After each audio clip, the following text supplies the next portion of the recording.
नमस्ते दोस्तों। कैसे, कब और कहां इतिहास का निर्माण के इस खास एक्सप्लेनर में आपका स्वागत है। अच्छा, सच सच बताइएगा, जब भी आप इतिहास शब्द सुनते हैं तो दिमाग में क्या आता है? राजा महाराजा, बड़े बड़े युद्ध और उन अनगिनत बोरिंग तारीखों को रटने का टेंशन, है ना? लेकिन आज हम इस सोच को पूरी तरह से बदलने वाले हैं। असल में इतिहास सिर्फ तारीखों का कोई कैलेंडर नहीं है। ये तो एक बेहद रोमांचक जासूसी की तरह है। ये इस बात की गहरी पड़ताल है कि हमारा समाज वक्त के साथ कैसे बदलता है, कहानियां कैसे गढ़ी जाती हैं और सबसे जरूरी बात, उन कहानियों को कैसे और क्यों दर्ज किया जाता है। तो चलिए इस दिलचस्प सफर पर चलते हैं और इतिहास को एक बिल्कुल नए चश्मे से देखते हैं। चीजों को समझने के लिए आइए एक बहुत ही साधारण से दिखने वाले सवाल से शुरू करते हैं। क्या आपने कभी सोचा है कि लोगों ने चाय पीना कब शुरू किया? क्या इतिहास की किताब में कोई एक खास दिन या तारीख लिखी है जब अचानक पूरी दुनिया ने या भारत के लोगों ने एक सुबह उठकर चाय की चुस्कियां लेना शुरू कर दिया? बिल्कुल नहीं। असल में कोई एक चाय दिवस नहीं था। इतिहास सिर्फ अचानक होने वाली घटनाओं के बारे में नहीं है, बल्कि यह धीमी गति से चलने वाली प्रक्रियाओं और समय के साथ बदलने वाले स्वादों के बारे में है। किसी भी बड़े बदलाव को किसी एक तारीख के डब्बे में फिट करना तकनीकी रूप से मुमकिन ही नहीं है। अब इसी बात को साबित करने के लिए जरा 1922 के लिप्टन चाय के इस पुराने विज्ञापन को एक डिटेक्टिव की नजरों से देखिए। देखने में ये एक आम सा विज्ञापन लगता है, लेकिन ध्यान दीजिए, पीछे एक भव्य भारतीय महल है और घोड़े पर ब्रिटेन की महारानी विक्टोरिया के तीसरे बेटे प्रिंस आर्थर शान से बैठे हैं। ये विज्ञापन हमें एक बहुत ही मजेदार सुराग देते हैं।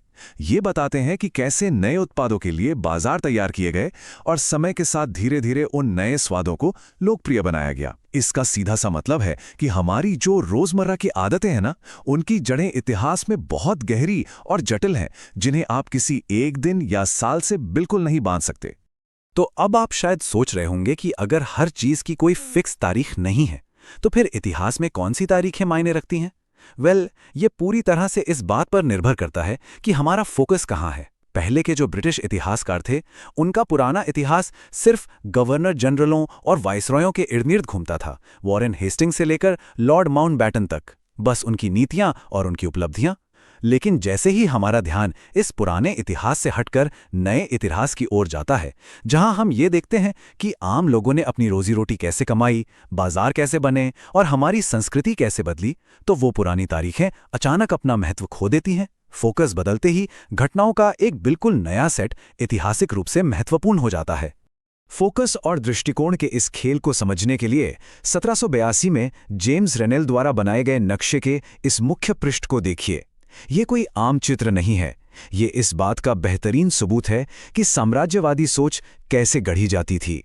यहां दिखाया गया है कि भारतीय ब्राह्मण खुशी खुशी अपने सबसे पवित्र प्राचीन ग्रंथ ब्रिटेनिया को सौंप रहे हैं, जो कि ब्रिटिश सत्ता का प्रतीक है। इमेजिन कीजिए, ये तस्वीर जानबूझकर ये मैसेज दे रही है कि मानो भारतीय खुद अंग्रेजों से कह रहे हों, कृपया आइए और हमारी संस्कृति की रक्षा कीजिए। ये हमें साफ साफ दिखाता है कि शुरुआती इतिहास कैसे और किस एजेंडे के तहत लिखा गया था।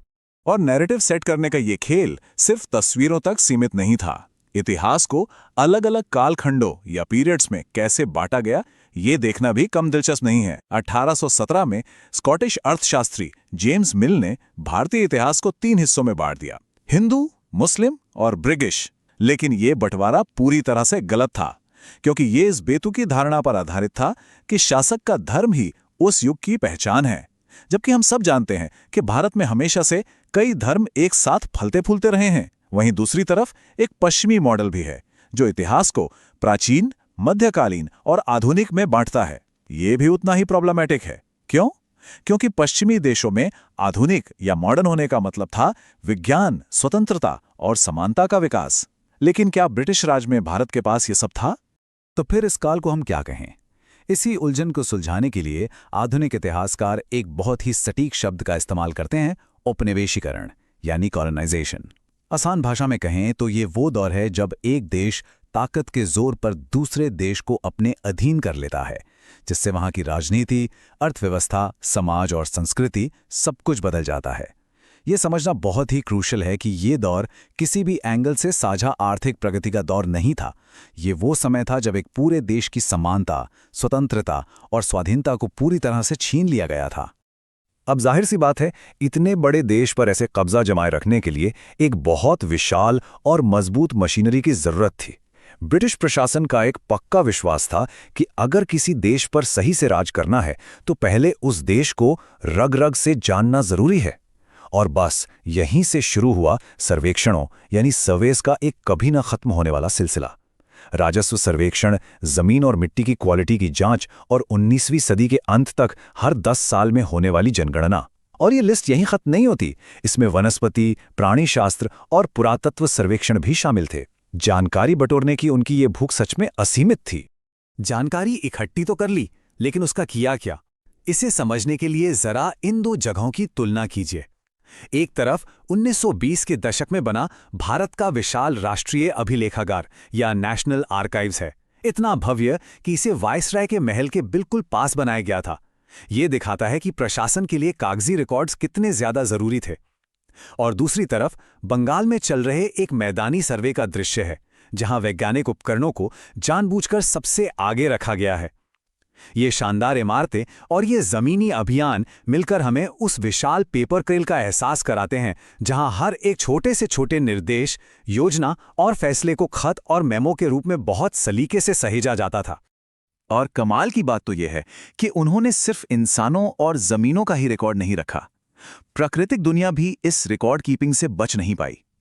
1770 के दशक में बने शरीफे के इस वानस्पतिक चित्र को देखिए। अंग्रेजों ने बाकायदा बोटैनिकल गार्डन्स बनाए, पौधों के नमूने इकट्ठे किए और स्थानीय कलाकारों से उनके इतने बारीक चित्र बनवाए। लेकिन कोई गलतफहमी मत पालिएगा, ये सब उनका कोई प्रकृति प्रेम नहीं था। ये स्थानीय संसाधनों को पहचानने, उन पर अपना कब्जा जमाने और अंततः उनका आर्थिक फायदा उठाने की एक बहुत ही सोची समझी वैज्ञानिक प्रक्रिया थी। तो इस तरह से उनके पास प्रशासनिक मेमो, सर्वे रिपोर्ट्स और नक्शों के लाखों करोड़ों पन्ने जमा हो गए। सब कुछ एकदम परफेक्ट लग रहा है ना?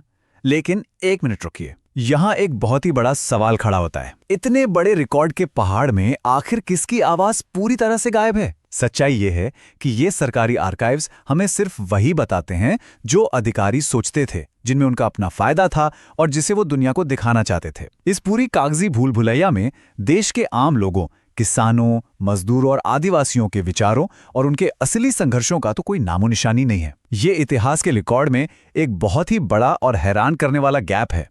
ये गैप और सरकारी रिकॉर्ड्स का ये पक्षपात कितना गहरा हो सकता है, इसका सबसे बड़ा सबूत है 1857 के विद्रोह के बाद अंग्रेजों द्वारा बनाई गई ये तस्वीर। इसके कैप्शन में लिखा है, विद्रोही सिपाही लूट का माल बांटते हुए। इस चित्र में ध्यान से देखिए, विद्रोहियों को जानबूझकर सिर्फ लालची, क्रूर और खूंखार दिखाया गया है। ये एकदम क्लियर करता है कि कैसे सरकारी दस्तावेज और कलाकृतियां हमेशा सत्ता में बैठे लोगों के चश्मे से ही चीजों को दिखाती हैं और उन लोगों के असली दर्द और उनके विद्रोह की सच्ची वजहों को पूरी तरह से दबा देती हैं। आधिकारिक फाइलों और असली जिंदगी के बीच का ये अंतर एक और उदाहरण से बिल्कुल शीशे की तरह साफ हो जाता है। 1946 में नौसेना के विद्रोह के दौरान गृह विभाग को अपनी फाइलों में लगातार रिपोर्ट मिल रही थी कि सब कुछ ठीक है, स्थिति पूरी तरह से नियंत्रण में है। लेकिन उसी वक्त की जमीनी हकीकत क्या थी? एक स्थानीय अखबार ने पुलिस की हड़ताल की एक रिपोर्ट छापी, जिसमें एक हड़ताली का सीधा सा बयान था, पुलिस लाइन से हमें जो खाना मिलता है वो इंसानों के खाने लायक है ही नहीं, यहां तक कि जानवर भी वो चपाती और दाल नहीं खाएंगे। जरा सोचिए, एक ही घटना, लेकिन सरकारी फाइल और एक आम इंसान का अनुभव एक दूसरे के बिल्कुल विपरीत। तो अब सबसे बड़ा सवाल, अगर सरकारी फाइलों में सच नहीं है तो फिर असली कहानियां मिलेंगी कहां? इन आम लोगों, आदिवासियों और मजदूरों की सच्चाई को दुनिया के सामने लाने के लिए इतिहासकारों को इन सरकारी कमरों से बाहर निकलकर छिपी हुई आवाज़ों को ढूंढना पड़ता है। और ये आवाज़ें कहाँ मिलती हैं? लोगों की पर्सनल डायरियों में, यात्रियों और तीर्थयात्रियों के लिखे किस्सों में, आत्मकथाओं में और छोटे बाजारों में बिकने वाली आम किताबों में। जैसे जैसे छपाई बढ़ी, अखबारों में असली बहसें होने लगी। हाँ, ये सच है कि ये भी ज़्यादातर पढ़े लिखे लोगों ने ही लिखे थे, लेकिन कम से कम ये हमें उस बंद और पक्षपाती सरकारी चश्मे से आज़ाद करते हैं और इतिहास की एक बहुत ही जीवंत, सांस लेती हुई तस्वीर दिखाते हैं। चलिए, आज के इस एक्सप्लेनर को एक बहुत ही गहरे और दिलचस्प सवाल के साथ खत्म करते हैं। आज हमने देखा कि इतिहास सिर्फ गुजरे हुए कल की घटनाएं नहीं हैं। ये इस बात पर टिका है कि जानकारी को किसने, क्यों और कैसे लिखकर रखा। आज हमारे पास इंटरनेट, सोशल मीडिया और डिजिटल डेटा का एक अथाह समंदर है।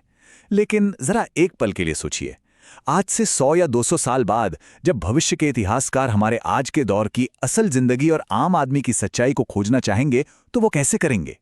क्या हमारा आज का डिजिटल रिकॉर्ड भी उसी तरह से पक्षपाती साबित होगा जैसे वो पुरानी औपनिवेशिक फाइलें थीं? ये एक ऐसा सवाल है जो हम सबको सोचने पर मजबूर कर देता है। इस विश्लेषण में मेरे साथ जुड़ने के लिए आपका बहुत बहुत शुक्रिया। मिलते हैं अगली बार।